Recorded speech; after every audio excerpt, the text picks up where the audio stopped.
In this video, I'm going to be breaking down the best possible players to transfer in your team for the upcoming game. Hello everyone, my name is Akshay and welcome back to a brand new FPL video.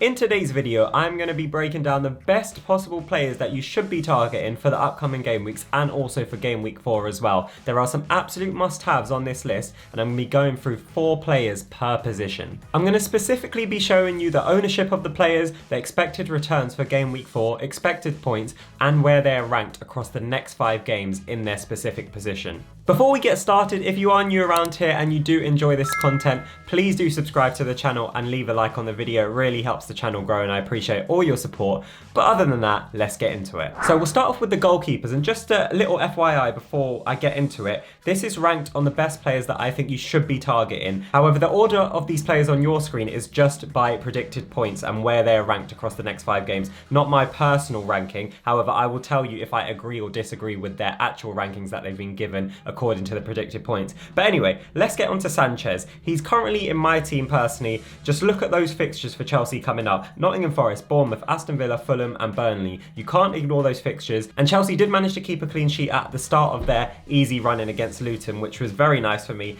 And at only 5.1 ownership, he is a good differential goalkeeper, only 4.5 million. And his expected clean sheet for the upcoming game week 4 is 0.4, which is okay. Expected points of 4.2. And over the next 5 games, his goalkeeper ranking is 4th. And I think that is a little bit harsh considering how good Chelsea's fixtures are. However, they have been a bit rocky in the first 2 game weeks, which is why their expected clean sheets are getting knocked a bit. However, if they do pick up this form of keeping clean sheets against the lesser sides like they did against Luton, then of course his ranking will definitely bump up in the coming game weeks. However, he kind of is in must-have territory for me at the moment, which is obviously why I own him. But yeah, overall an amazing pick and very good value for money. Next up, we have Sam Johnston. His ownership is really low at only 2.1%. A lot of people went with Johnston at the start of the season instead of some of the other 4.5 keepers. However, Crystal Palace's next few fixtures are decent as well. They've got Wolves, Aston Villa, Fulham, Man United obviously difficult, and then Nottingham Forest. His expected clean sheets are actually higher than Sanchez's this week at 0.44. His expected points are 4.4, and over the next 5 games, surprisingly, he is ranked 3rd on the goalkeeper list for the highest expected points going across the next 5 games. So another nice cheap goalkeeper option to consider there. But now let's get on to the last 2 goalkeepers, and they are a bit more expensive than their 2 predecessors that I've just talked about here. So we'll start off with Pope. He is 5.5 million, and after game week 5, Newcastle's fixtures start to get very, very good. However, in the next 2, they play Brighton away, and then they have Brentford at home. Like I said, after that, Sheffield United, Burnley, West Ham, all nice on paper. His ownership was a lot higher than I expected going into the start of the season. It's kind of settled around 10.6% now. However, this week, obviously, they're playing Brighton and his expected points are quite low at only 3.5. However, over the next 5 games, Pope is ranked 2nd best for predicted points out of any goalkeeper, and definitely you should be targeting Newcastle players after game week 5 or even from game week 5 onwards because their fixtures are just too good to ignore. And then the goalkeeper with the highest goalkeeper rank across the next 5 games is Edison. He is at 5.6 mil now. He did get a 0.1 price increase. However, City's next 4 fixtures in particular are just so good. Fulham, West Ham, Nottingham Forest and Wolves. City really should have kept a clean sheet in game week 3 against Sheffield United. Sheffield United actually had an XG of I think 0.6. So they really shouldn't have conceded a goal. It was just a one-off chance, and I think it was their first shot on target too where they scored. So Edison in that aspect and the City defenders were very unlucky not to keep a clean sheet there. But this was the thing with Man City last season as well. You had Edison in your team or you had one of the City defenders, and then they just did concede on the odd occasion just that one annoying goal late on in a game. And yeah, it was very frustrating. However, he is a safe pick. He is a good security pick for your team because Man City do rack up clean sheets across the season, but their defence don't really get many bonus points and stuff like that. So he is a good safe option. I personally wouldn't waste that much money on a goalkeeper because there are better options such as Sanchez going into the next few game weeks. But according to the predicted points in the goalkeeper ranking, he is ranked 1st. Let me know in the comments if you have any of these goalkeepers or if any of these keepers are on your watch list. Like I said, I personally have Sanchez and I'm very happy with my decision. decision. But anyway, let's get onto the defenders now. So the defender rankings may surprise you a little bit. We'll start with Chilwell, who's actually ranked the lowest out of these 4 defenders. He's 5.8 mil now. He's had 3 price increases, which is the most out of anybody so far this season. And like I said with Sanchez, very good fixtures on paper. And Chilwell, as we've seen at the start of the season, playing very high up the pitch, essentially playing left wing. And he gets himself into such good goal scoring opportunities, especially like we saw in game week 3, where he was through on goal, no one near him, had the whole goal to shoot at, and didn't decide to shoot and tried to pass it to Sterling instead. So it was very frustrating being a Chilwell owner last week. However, a lot of people have him in their team. He's 32% owned. However, his expected return for this game week is quite high at 67%. It's actually the second highest this game week, with an expected points of 4.7. However, over the next 5 games, he has a defender ranking of 5th. For me personally, Chilwell was a must-have for your team because obviously he does have full potential, like probably 3 out of 4 of the players on this list. However, we will move onto the one player that I don't think has full potential, and that is Gvardiol. He is also in my team.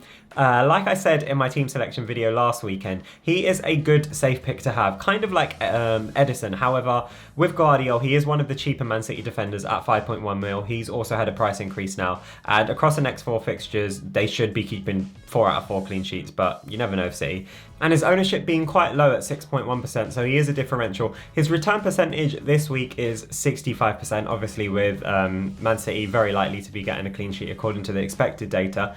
His expected points are equal with Chilwell at 4.7, and across the next 5 game weeks, he has a defender ranking of 3rd. Next up on the list is Kieran Trippier, and similar to Pope, I wouldn't be transferring Newcastle assets in yet. However, from game week 5 or 6 onwards, I think they will be essential, and they will probably be in a lot of people's teams. However, Trippier's ownership is really high at the moment. A lot of people went heavy with Newcastle at the start of the season who aren't, I would say, FPL Twitter people, experts or anything like that, because people just, a lot of the time, especially if you're new to the game, you just go based off what happened last season, which is why I think his ownership was so high going into the start of the season, which was a little bit crazy because Newcastle's fixtures were one of the worst. However, they do get better, as we mentioned, and this week, obviously, his return percentage is not going to be super high with 52%. And only an expected points of 3.5. However, across the next 5 games, he is ranked 2nd best out of all of the defenders, and that is because Newcastle's fixtures get very good. They play Sheffield United, Burnley and West Ham in game week 6, 7 and 8, and they even get better moving forward after game week 8 as well. So Trippier is a bit expensive as well. It's a similar situation to the Trent situation that we'll get on next. Whether you want to spend that much on a defender, but Trippier was insane last season, and I really think he's going to start to get assists again. Newcastle are going to start to get clean sheets again, but I would personally wait. Not just because of the Brighton and Brentford fixture too. We don't know what's happening with Botman yet because he went off injured, he's got a knock.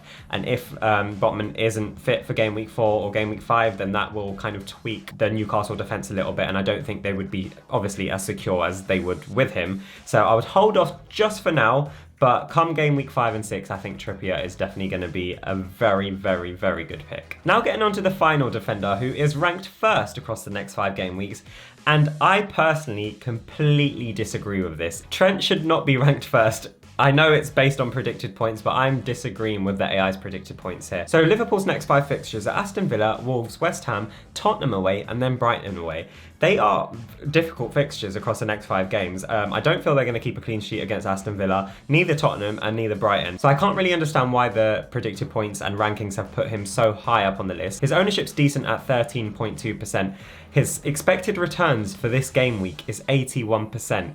Let's not forget something here, okay? Van Dijk just got sent off. He's probably going to have a 2 or 3 match ban. That is going to make Liverpool's defence considerably worse, and it isn't that strong already. So the only way I see Trent getting any kind of return is by getting an assist or goal. And maybe he may get some assist because I personally think that Darwin is probably going to start up front for them now, and that will allow them to go in behind a little bit more. However, I personally would stay far clear from Liverpool defenders going into the next few game weeks, and don't base your decisions just on predicted points and where people are ranked according to AI. So now let's move on to the midfielders. So we've got a very nice selection here. We'll begin with Sterling, who is on fine form, and he seems to be getting back to his best that we saw at Man City. He scored 2 goals in game week 3. He has an ownership of 10.7%.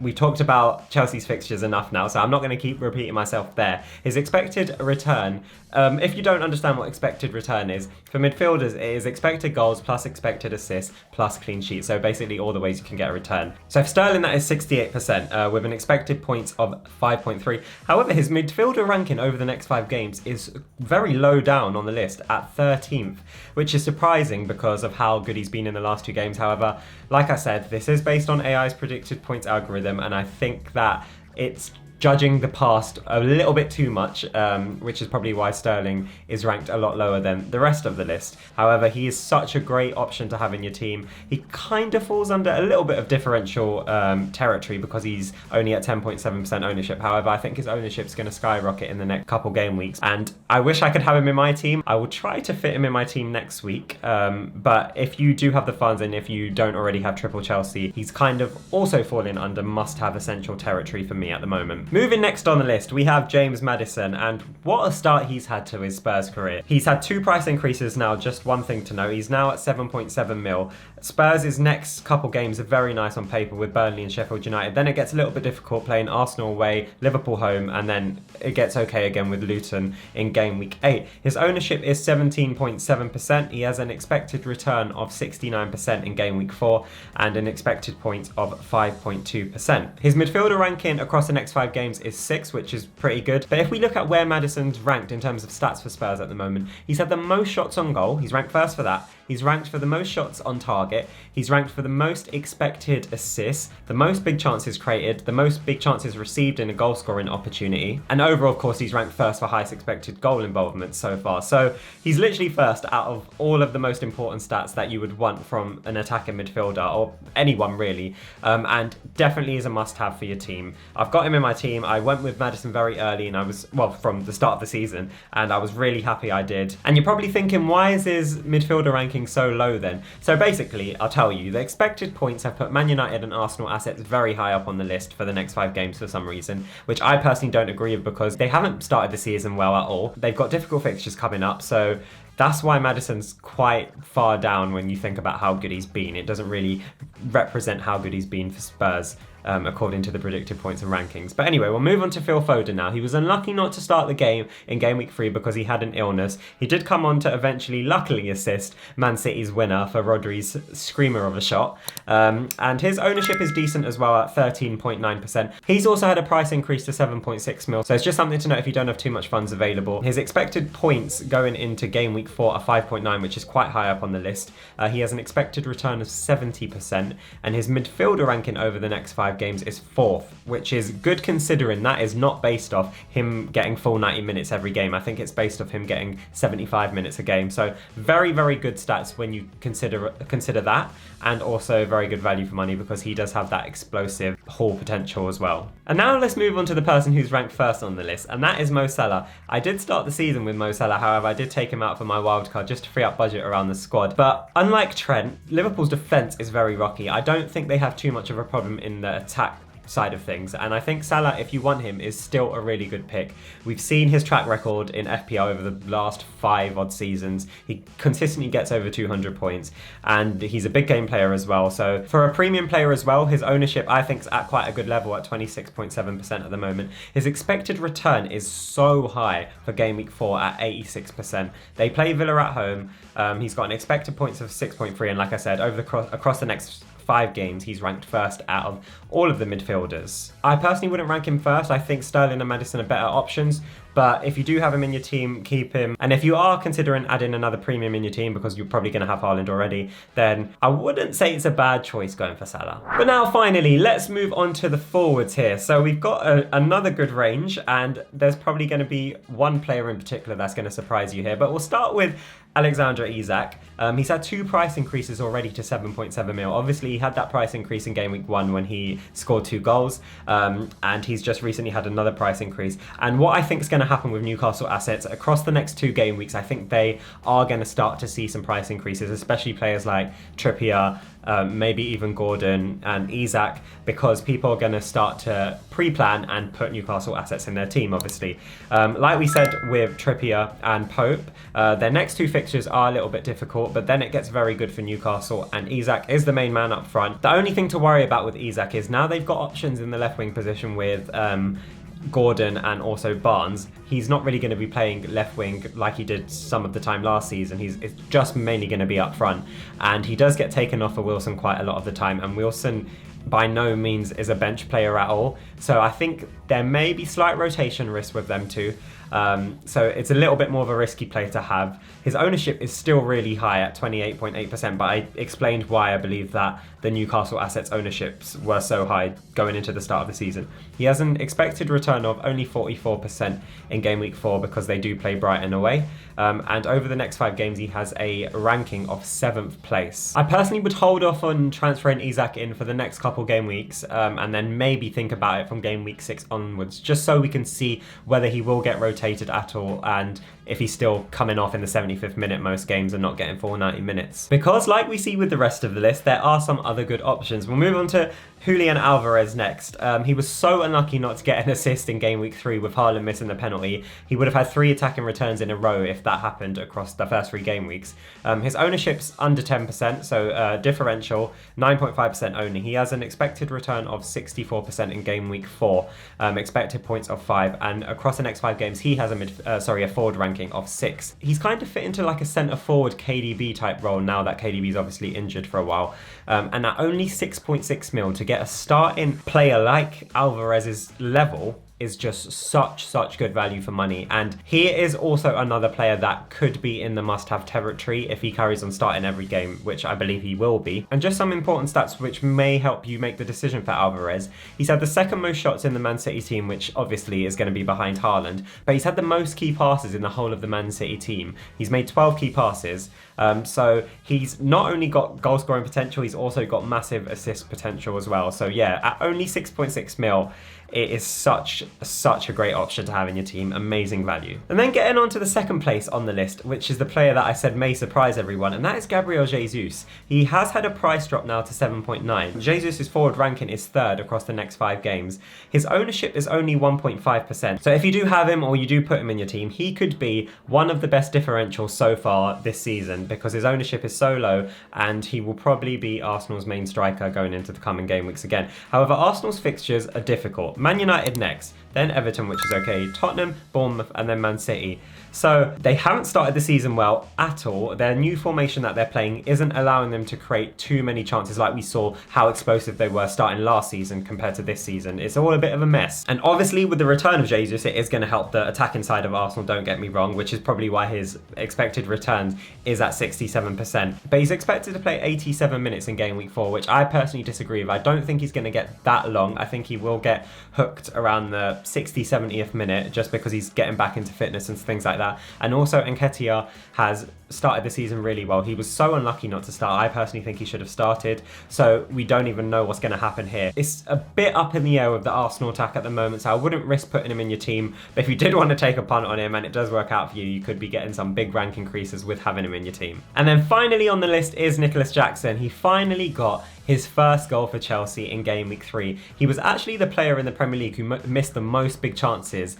So yeah, it was good to see him finally get his goal, especially as an owner. His ownership, talking about ownership, his ownership is 20.9%. So it is increasing week by week. His expected return for game week 4 is 74%. So that's very high. His expected points is 5.9. And across the next 5 games, he has a forward ranking of 2nd. Obviously, we know who's first. It's Erling Haaland, but I haven't included him in this list because everybody and their dog has Haaland in their team, so there's no point. I wanted to provide a little bit more value by adding a player that you may not have, or it might be a bit of a differential like Jesus rather than putting Haaland in. But anyway, Jackson, I think this is the start now. He's fired up. He said that he was going to score in game week 3. He did post on Insta that he basically didn't score the first 2 games and he was going to score in game week 3, and you can't ignore that run in, especially as an attacker. And it seems like a really nice connection is forming between him and Sterling now. Their link-up play is brilliant, and Sterling has put him in behind a few times with a few one-on-ones, but a couple of times Jackson has just ran too fast and left the ball behind him, but he is getting in the best positions for an attacker that you would want him to get into. So yeah, basically a must-have for me at the moment as well in your team. So out of these two here, I would highly consider Alvarez and Nicholas Jackson in your team. Like always, if you have any of the players that I've talked about in your team, or are eyeing any of these players and want any more information, then make sure you comment down below. I would love to hear what players you've gone for from the showcase players in this video. But other than that, guys, if you did enjoy this video and it did provide some value, please do leave a like on it and also subscribe to the channel. But other than that, guys, I will see you tomorrow for a brand new FPL video.